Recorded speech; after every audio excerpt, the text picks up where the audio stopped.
months into 10th grade, Brian ended up leaving, and his parents sent him to the local high school nearby.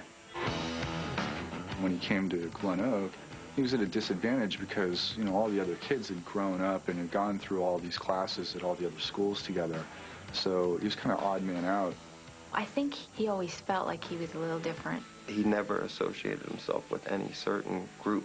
He didn't neatly fit into any of the stereotypes that we know of from those years in high school, being a burnout or a jock. I think Brian had a trouble relating to the other kids because I think he was more intelligent. He really started to excel in his writing classes. He was a bit of a Renaissance man. I mean, he dabbled in a lot of things. Poetry, he painted, he drew. There was a drawing that was kind of scary looking, to be honest with you. I couldn't believe they printed it in the yearbook on the same page with the apples and the koala bear. It just didn't fit. It just looked somewhat satanic. What I remember most about Brian, I guess, is his year-round tan. Dermatologists recommended that he use a tanning bed because it helped dry up his complexion. He was insecure about his face. He'd primp a lot with his hair. It was the big thing about his hair. His hair had to look good. He was really kind of obsessed with the way he looked. His parents were real easygoing. You would go to his house and there was no rules whatsoever. His mom used to take us to the drive-thru and buy us beer. Her opinion was, you're going to get your hands on it anyways. I'd rather that you were supervised while you're drinking than out there getting into trouble and maybe getting arrested by the cops. His parents basically let him do whatever he wanted. His dad was pretty comical. Well, Uncle Huey, he's got a warped personality. He'll say anything he can to shock you. Whenever some of our friends would come around and meet Brian's dad for the first time, he always had a trick, perverted question he would ask you. He'd look at you and just say, so, have you ever tasted a better pecker than mine? Either way you answered, you lost. Anything to shock you. That's kind of the way Brian is. He moved away the summer we graduated from high school. His father got a job offer down in Florida. Everybody knows Ohio's 10 years behind the times. So I think when he got to Florida, he did have a little bit of culture shock. His plans were to go to college there for journalism. He was a good writer. I think a big part of being a good writer is feeling it or having a love for it, and unquestionably he had that.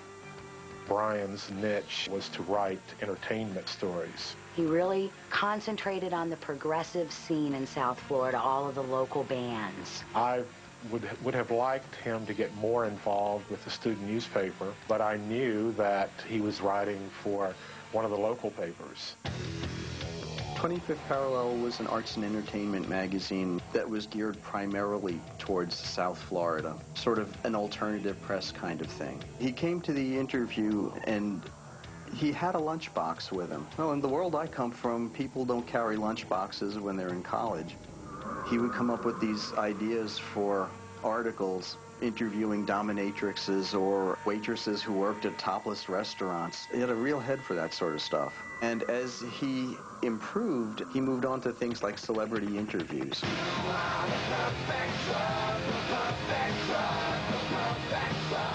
He did an interview with Trent Reznor of Nine Inch Nails. He was just so enthused about meeting this person.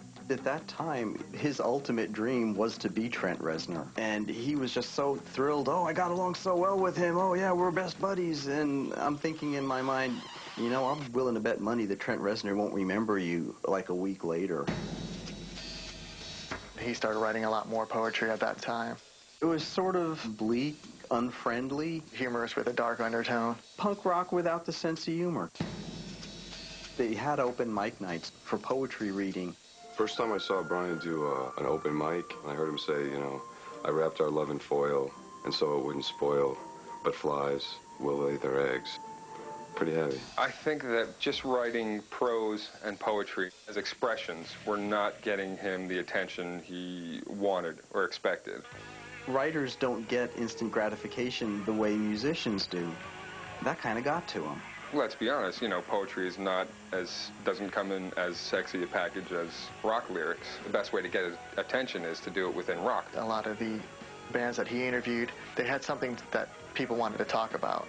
Just kind of realized, hey, I've got as much talent and I've got things I want to say. Why am I on this side of the pencil, I think is what he started asking himself. He came to me and he said, I'm going to start a band. I remember my reaction was, you got to be kidding. He didn't play any instruments or wasn't musically inclined. I was the other half. I was musically inclined, so I needed a partner, basically. We would just talk on the phone and talk about crazy ideas as far as pop culture and serial killers and drugs and Saturday morning cartoons when we were kids. And we just started forming ideas as to like what kind of songs we would write, how we would dress. All the ideas came about before any of the music. He had this idea of 50s pinup girls and serial killers and the dichotomy of both of them and kind of merging the two together. And that's when the name Marilyn Manson came about. And he actually showed me that MM, that logo, Marilyn Manson. And he says it was a culmination, Marilyn Monroe and Charles Manson, the good and the bad, the black and the white. The promo started immediately. We started putting out flyers just with our names on it, upwards of 2 or 3 months before we had our first show. We would just make up stickers and hand them to everybody we could, and we'd go around sticking on buildings, on stop signs. And some were just really wrong, and each one would have something offensive to somebody. He knew about self-promotion. He knew how to package it. At that time, I don't think he really cared too much about the product. He just wanted to sell it. He had asked if 25th Parallel could run an article about this band, Marilyn Manson and the Spooky Kids, and I didn't have a problem with it. I mean, I thought it was a little bit weird. Have you played anywhere yet? Well, no. Do you have a demo tape yet? Well, no. Yeah, sure, what the hell, go ahead. And we got an intern to interview him, and he asked me if he could rewrite it, and I'm like, sure, have fun. Go ahead, make yourself look good. It was the first piece of press the Spooky Kids ever had. It's hard to get a two-page full story, about a band that's never even played a show. He had written something along the lines of Marilyn Manson is going to take over the world and they don't care who they have to trample underfoot to get there. Pretty heady stuff considering that they hadn't played a note at that time. I remember we were going to a creative writing class, and he just told me, like, I don't think I'm going to come back. I want to do the band. He just quit and never really looked back. Coming up, Marilyn Manson proves to South Florida that he's already a master showman. They would do things with, like, chicken feet strung across the stage to girls in cages dripping, chocolate sauce off their breasts. Then, MTV has a bizarre encounter with the future of shock rock. We wanted Gail. I came here to marry her. She's not here, I'm sad. What can I say? I hate to disappoint you, man. And later, the Manson transformation is complete. We needed to call him anything but Brian. He liked to be called Mr. Manson. I always make sure that I call him Mr. Manson. I didn't want to get him upset.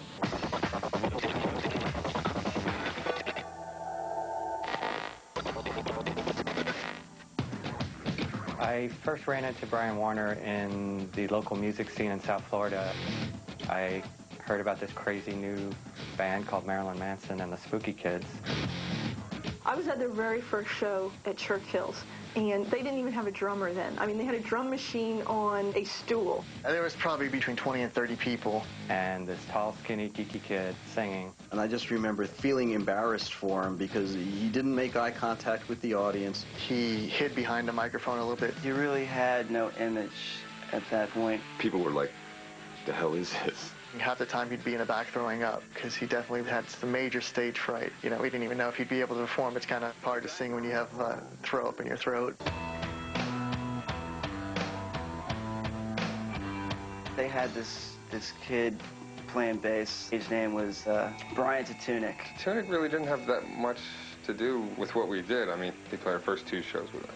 That's it. So we needed a bass player. We used to see each other out at clubs a lot. So right off the bat, he knew I was this young lad and snotty punk kid that was just trouble, but he liked that. So he decided, he should get me in the band with him. Me and him just became really good friends. Brad really influenced Brian's appearance. I looked like a cross between Divine from the John Waters films and Sid Vicious. He latched onto that.